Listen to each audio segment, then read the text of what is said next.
చంపాలనుకున్న అత్త చివరికి అమ్మలా మారింది. కథలోకి వెళితే అత్త ప్రేమ కోడలి మార్పు.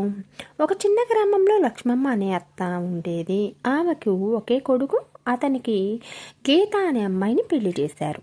గీత చాలా తెలివైంది, కానీ కొంచెం అహంకారం ఎక్కువ. అత్త చెప్పే మాటలు వినకుండా నాకే అన్నీ తెలుసు అని అనుకునేది.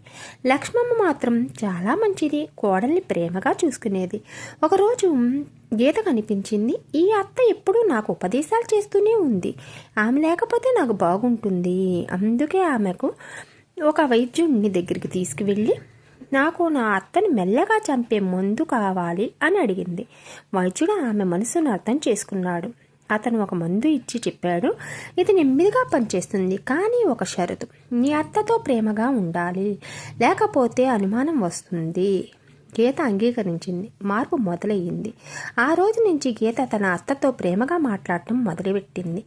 ఆమెకు ఇష్టమైన వంటలు చేసి పెట్టేది. మాటల్లో గౌరవం చూపించింది. లక్ష్మమ్మ కూడా కోడల్ని మారినందుకు చాలా సంతోషించింది. ఆమె కూడా కోడల్ని మరింత ప్రేమగా చూసుకుంది. కొన్ని రోజుల్లో వాళ్ళిద్దరి మధ్యన మంచి అనుబంధం ఏర్పడింది. నిజం తెలిసినప్పుడు ఏమైందంటే, ఒక నెల తర్వాత గీతకి చాలా బాధ వేసింది. నా అత్త చాలా మంచిది, నేను ఆమెను చంపాలని ఎందుకు అనుకున్నాను అని ఆలోచించింది. అప్పుడు వెంటనే వైద్యుడి దగ్గరికి వెళ్ళి, దయచేసి ఆ మందుకి ప్రత్యామ్నాయం ఇవ్వండి, నా అత్తను కాపాడాలి అని అడిగింది. వైద్యుడు నవ్వుతూ చెప్పాడు, నేను ఇచ్చింది విషయం కాదే, సాధారణమైన మందే. నీ ప్రవర్తన మారితే సంబంధం మారుతుందని చూపించాలనుకున్నాను. కథకు ముగింపు.